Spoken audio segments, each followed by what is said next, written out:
찬송하시겠습니다. 찬송가 510장입니다. 찬송가 510장. 하나님의 진리 등대 길이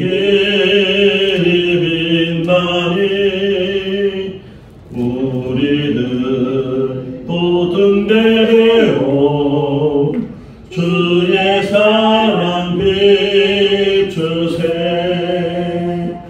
우리 작은 불 켜서 험한 바다 비추세. 물에 빠져 헤매느니 건져내어 살리세. 죄의 밤은 길포가고 선난 물결 설렌다. 어디 불빛 없는 가로 찾는 물이 많구나. 우리 작은 불 켜서 험한 바다 비추세. 물에 빠져 헤매느니 건져내어 살리세.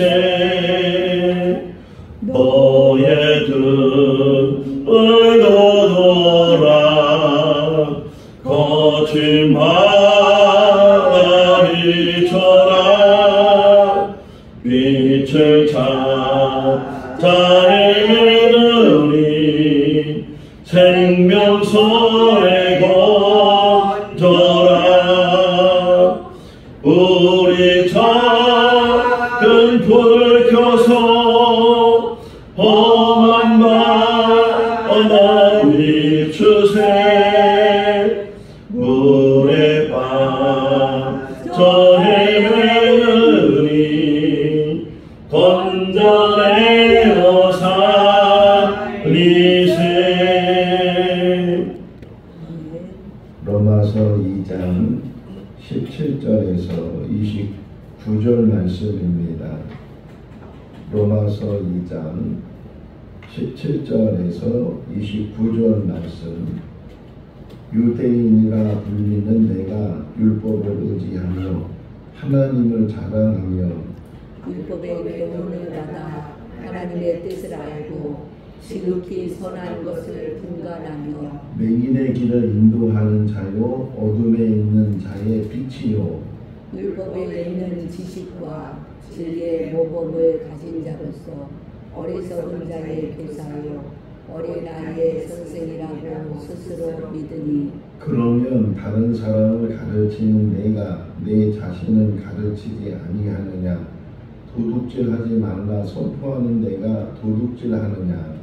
가늠하지 말라 말하는 내가 가늠하느냐? 우상을 가증히 여기는 내가 신전 물건을 도둑질하느냐? 율법을 자랑하는 내가 율법을 범함으로 하나님을 욕되게 하느냐? 기록된 바와 같이 하나님의 이름이 너희 때문에 이방인 중에서 모독을 받는도다. 내가 율법을 행하면 할례가 유익하나 만일 율법을 범하면 내 할례는 무할례가 되느니라. 그런즉 무할례자가 율법의 규례를 지키면 그 무할례를 할례와 같이 여길 것이 아니냐. 또한 본래 무할례자가 율법을 온전히 지키면 율법 조문과 할례를 가지고 율법을 범하는 너희를 정죄하지 아니하겠느냐. 무릇 표면적 유대인이 유대인이 아니요 표면적 육신의 할례가 할례가 아니니라. 같이요. 오직 이면적 유대인이 유대인이요 할례는 마음에 알지니 영에 있고 율법 조문에 있지 아니할 것이라.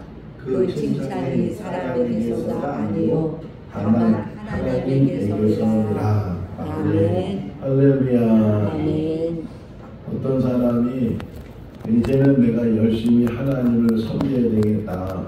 그렇게 결심을 하고 이제 열심히 신앙생활 하려고 할 때 사단은 그것을 잘 생각했다고 그렇게 하시라고 내가 도와주겠다고 그렇게 할까요? 아니면 열심히 하지 못하도록 방해할까요?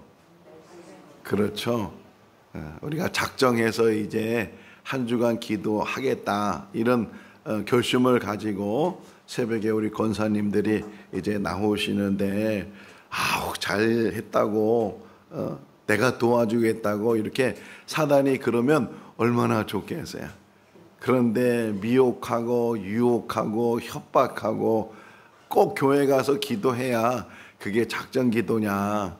오늘 또 새벽에는 천둥 번개가 얼마나 크게 치고 비가 얼마나 많이 오는지 이렇게 비가 많이 오는데 못하러 그렇게 비를 맞아가면서 교회를 가려고 하냐. 그냥 편하게 집에서도 얼마든지 작정하고 기도할 수 있으니까 그냥 기도해라. 또는 오늘만 기도하는 날이냐. 뭐 꼭 새벽에 기도해야 되냐. 낮에도 할 수 있고 밤에도 할 수 있고 내일도 할 수 있고 뭐 그런 여러 가지 마음과 여러 가지 미혹들이 우리 가운데 있어서 그래서 혹 그것 때문에 넘어지고 그것 때문에 포기하는 그런 일들도 일어날 수 있다는 게. 그러니까 우리는 열심히 한번 믿고자 하면 그것이 하나님 앞에 정말 칭찬 들을 일이고 귀한 일인데 사단은 그것을 가만두지 않는다. 그러니까 우리가 하루 이틀 또는 일주일 그렇게 작정을 하고 기도할 때 이런 마음이 있어야 돼요. 어떤 상황에서라도 내가 결심하고 결단하고 하나님 앞에 서원하고 그런 마음은 내가 지키겠다. 이것이 하나님 앞에 결단이고 이것이 믿음인 줄로 믿습니다. 어제 새벽에 말씀을 다 우리가 묵상하지 못했는데 어제 새벽의 말씀에서 반복되는 말씀 중에 하나가 하나님의 심판이에요. 내일 오늘 집에 가서 다시 한번 보시면 하나님의 심판이란 말이 여러 번 이게 나오는 것을 볼 수가 있는데 그러면 이런 생각이 들었어요. 하나님의 심판은 어떤 기준일까? 하나님은 무엇을 가지고 심판하실까? 어떤 기준일 것 같아요? 하나님의 심판이 여러 가지가 있을 텐데 기준이 있더라고요. 하나님의 심판의 기준은 딱 하나인 것 같아요. 진실과 거짓. 진실하냐? 아니면 거짓이냐? 이게 하나님의 심판의 기준이에요. 우리의 삶 가운데서도 내가 진실한가? 아니면 내가 남들 볼 때는 진실해 보이고 그렇지만 하나님이 보실 때는 어제 새벽에 중심을 보신다 그랬잖아요. 하나님은 외모를 보거나 외적인 것을 보는 것이 아니고 그 속 마음에 있는 생각과 그 모든 것들을 보시는데 그 가운데 진실함이 있느냐, 참이냐. 그런데 우리 모든 인간들은 거짓이에요. 거짓으로 가득해. 죄보다 더 무서운 게 뭐냐? 거짓이에요. 그래서 요한계시록에 보면 천국에 들어가지 못하는 사람들 종류를 쭉 설명하면서 거짓말하는 자는 결단코 들어가지 못한다. 그런데도 우리는 그 거짓을 흔히 밥 먹듯이 오늘도 우리가 하루의 삶을 살아가면서 얼마나 많은 거짓말을 하게 될지 몰라요. 거짓. 특별히 가장 무서운 거짓 중에 하나가 자기가 자기를 속이는 거예요. 얼마나 무서워요. 자기가 자기인데도 그것이 거짓인지 알면서도 그 자기를 속이는 거예요. 그러면 그게 뭐냐? 뭐가 참이고 뭐가 진실이냐? 이거예요. 여기 오늘 2장에서도 쭉 설명하고 오늘도 설명하고 있는데 설명이 뭐냐면 나는 죄인입니다. 이게 참이고 그 나머지 모든 것들은 거짓이에요. 나는 죄인입니다. 그냥 늘 삶을 살아가면서 순간순간 내가 하나님 앞에 고백할 수밖에 없는 것은 나는 죄인입니다. 이 고백이 날마다 이루어지게 되면, 그러면 누구를 정죄하지도 않아요. 누구를 비판하지도 않아요. 누구를 단죄하지도 않고, 내가 죄인이고 내가 불의한 자고 내가 하나님 앞에 바로 서지 못한 자고, 사도 바울이 쭉 그렇게 이어가고 있어요. 3장에 가서는 아예 딱 얘기하잖아요. 의인은 없나니 하나도 없다. 이렇게 사도 바울이 지금 왜 그러냐면, 이 죄인인 것을 깨달아야, 정말 깨달아야, 그래야 십자가의 도를 깨달아요.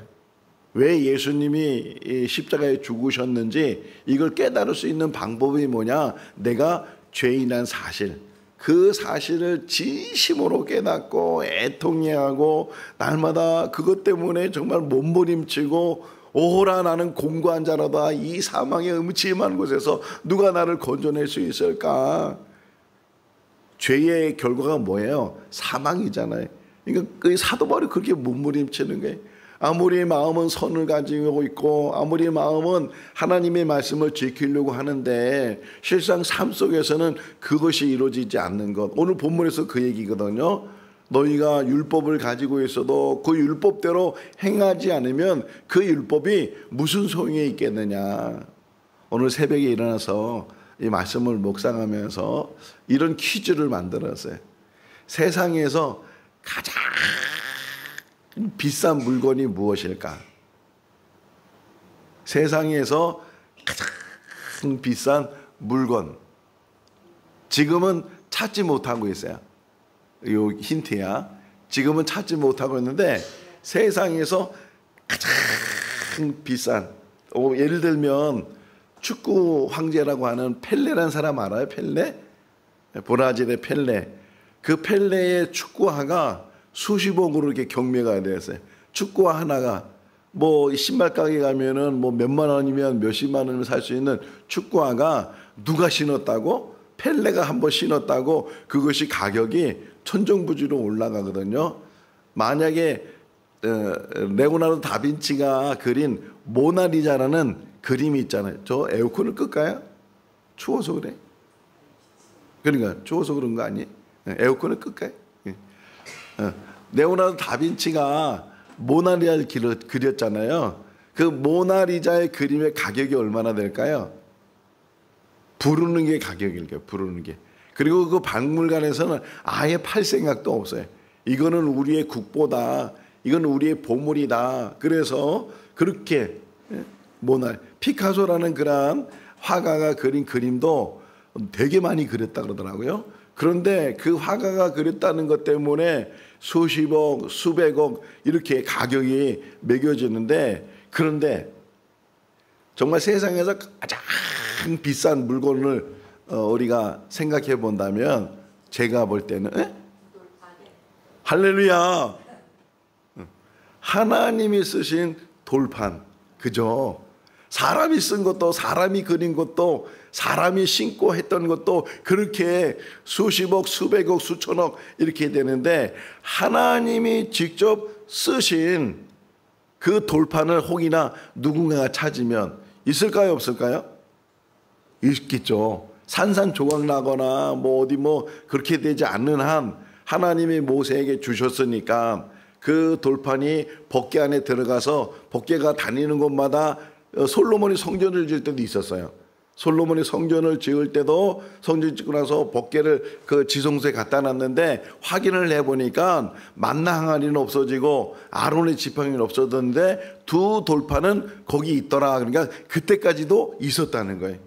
근데 그 이후로 이 법궤가 어디로 갔는지, 또 법궤 안에 있는 십계명이 어디로 갔는지 우리가 알 수가 없는데, 혹이나 누군가가 정말 그것을 발견하고 찾으면 그거는 부르는 게 가격일 거다.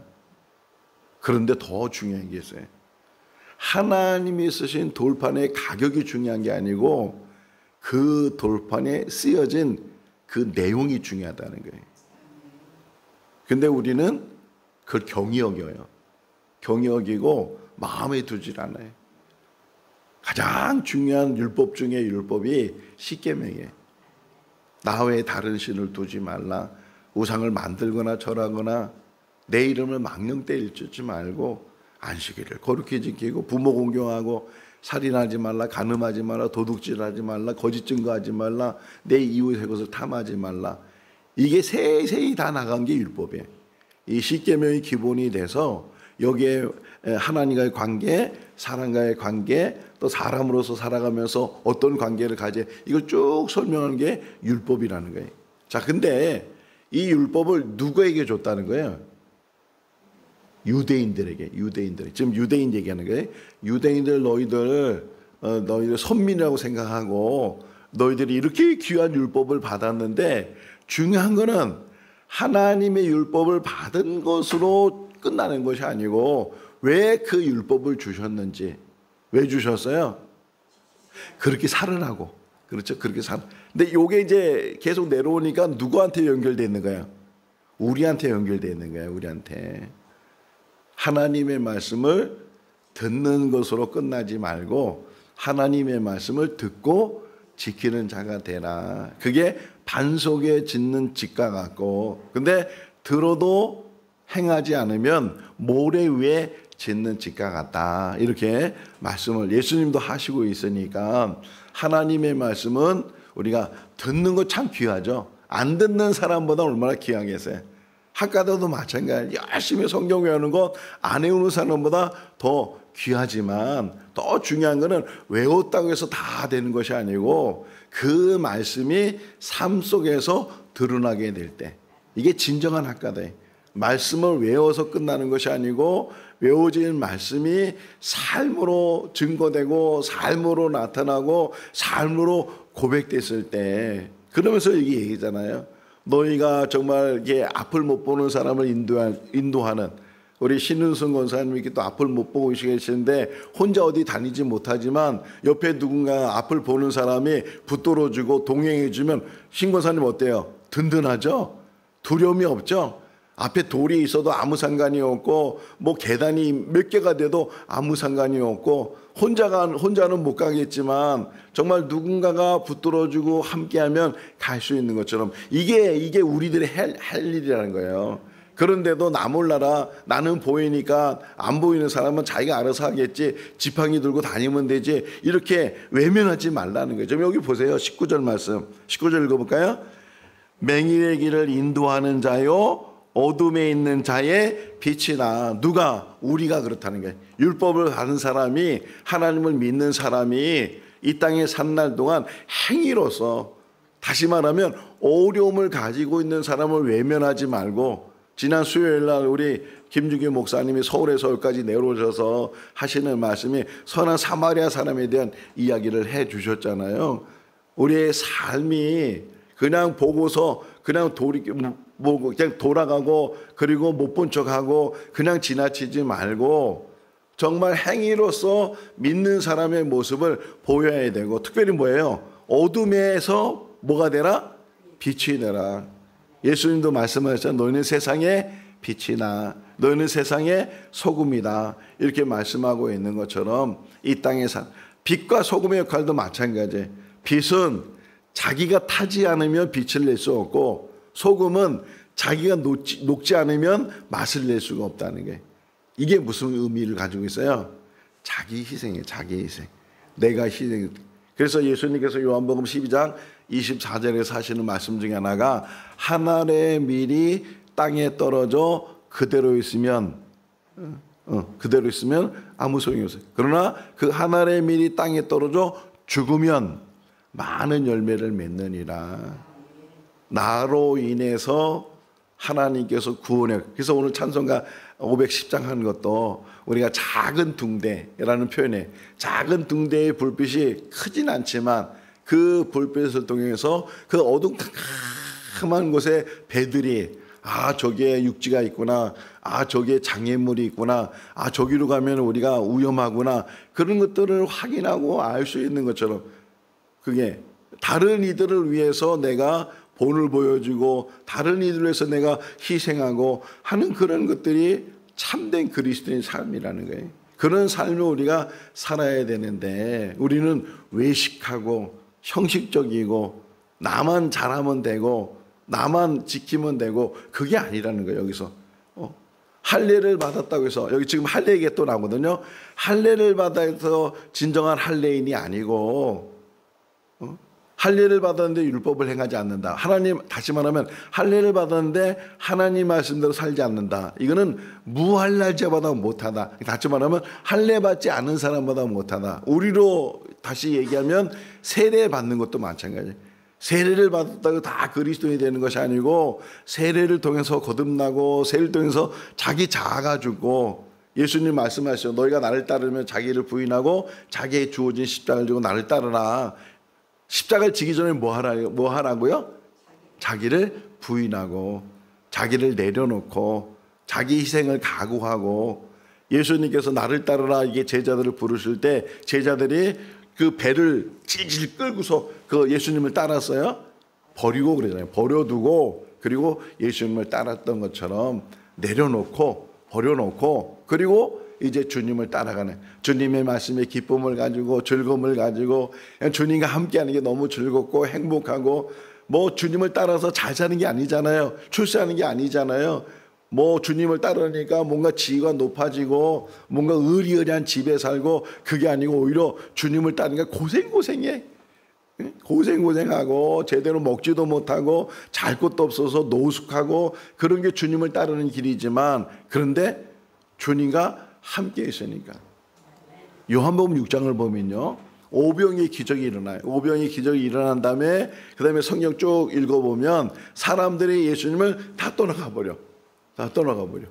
그러니까 예수님이 제자들 너희도 가려느냐 이렇게 제자들 물었을 때 베드로가 아주 중요한 말을 해. 생명의 말씀이 여기 있는데 우리가 어디로 가겠습니까? 할렐루야. 생명의 말씀이 어디 있다고요? 예수님께서 이 말씀 안에 있다는 게 생명의 말씀을 붙들고 진정으로 우리가 할례 받았다 안 받았다 세례 받았다 안 받았다 이게 중요한 게 아니라는 거예요. 정말 말씀을 붙들고 여기 한번 읽어볼까요? 28절 말씀이에요. 읽어볼까요?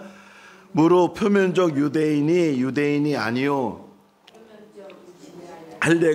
할례가 아니니라. 나는 유대인으로 태어나서 난 유대인이야 이걸로 자부하지 말라는 거예요. 할례 받았어 나 할례 받은 사람이야 이걸로 자부하지 말라는 거예요. 정말 우리가 자부할 수 있는 것은 말씀을 붙들고 그 말씀 안에 하나하나 실천해 가는 게 하나하나. 저는 이게 목회 벌써 40년이 넘었잖아요. 그런데 아직도 훈련받고 있고 아직도 부족한 게 많고 아직도 다듬어야 되고 만들어가는 그런 인생 속에 있는데 다 제가 추구하는 게 있어요. 추구하는 게. 그게 뭐냐면 마태복음 11장 29절의 말씀이에요. 마태복음 11장 29절에 예수님께서 자신을 표현할 때 나는 온유하고 겸손하니 나의 몽에를 메고 나를 따르라. 이 말씀이 저는요 평생에 저를 만들어가는 그런 표준이에요. 표준.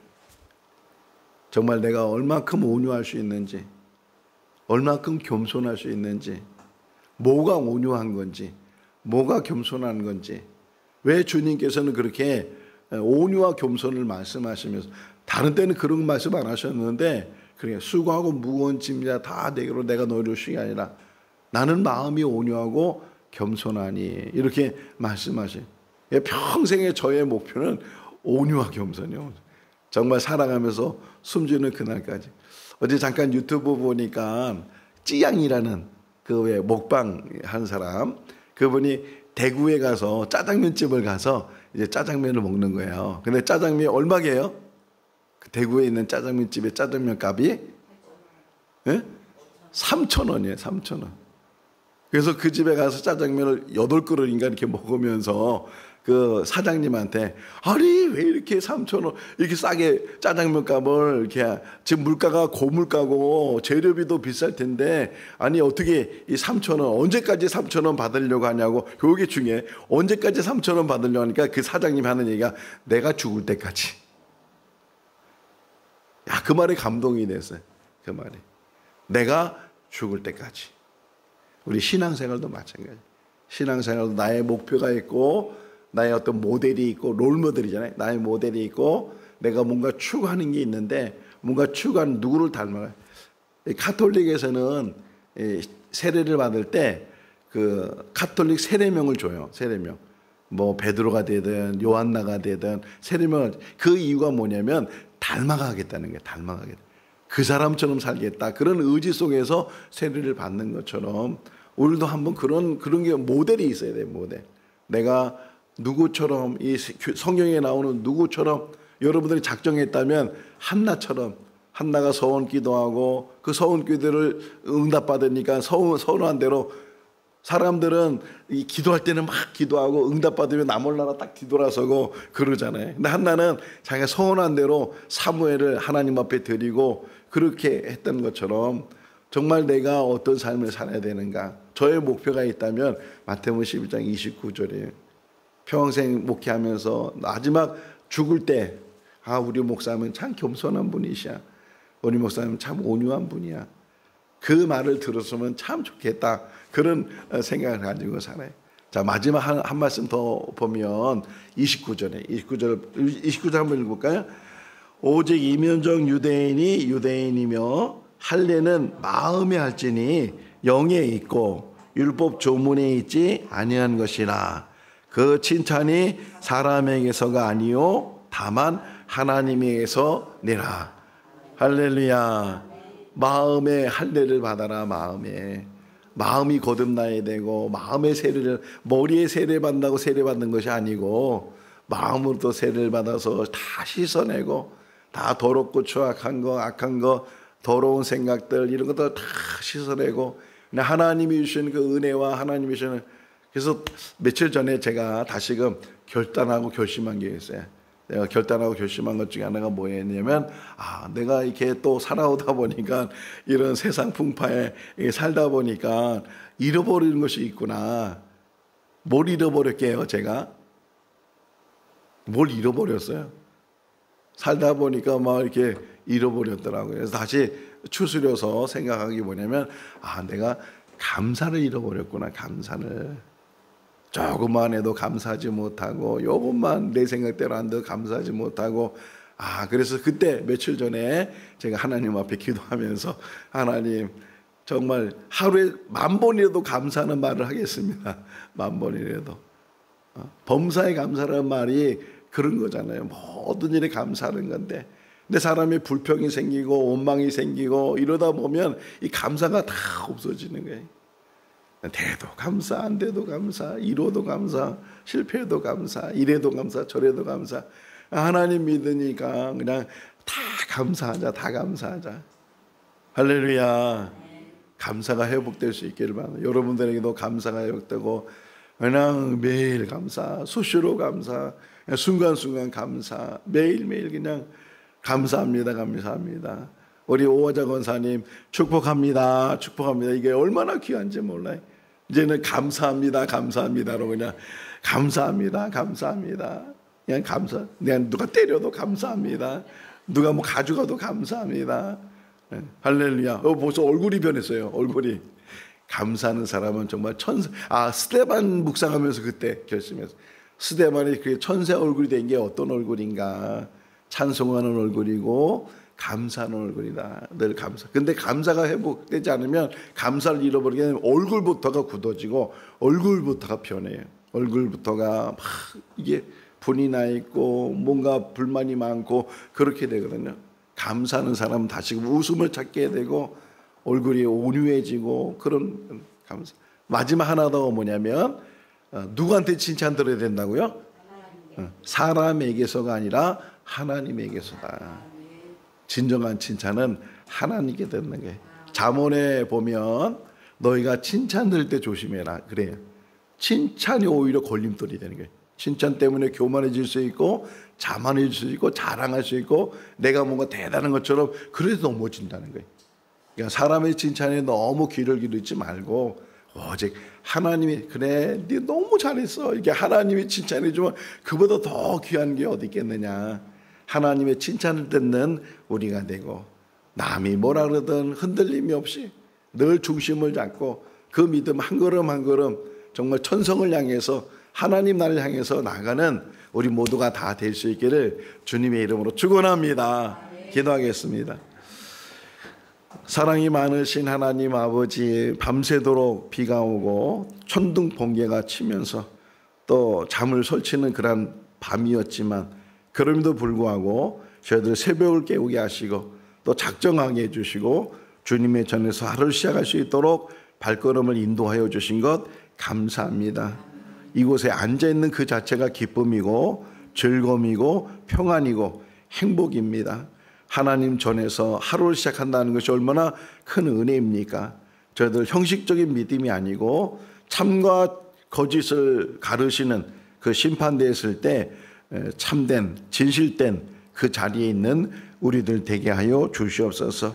우리가 죄인인 것을 날마다 고백하며 우리의 죄는 예수 그리스도의 십자가 보혈로 씻음 받을 수 있다는 사실을 믿고 십자가의 도를 깨닫는 은혜가 있게 하여 주시옵소서.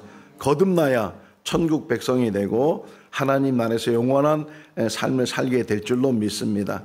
우리 생거 진축의 모든 성도들 다 거듭나게 하시고 다 하나님 아버지 하나님의 자녀를 인침받게 해주시고 천국의 삶을 사는 이 땅의 삶이 되게 하여 주시옵소서. 온유와 겸손으로 우리의 삶을 변화시켜 주시고 또 하나님의 칭찬 듣는 귀하고 복된 삶이 되게 하여 주시옵소서.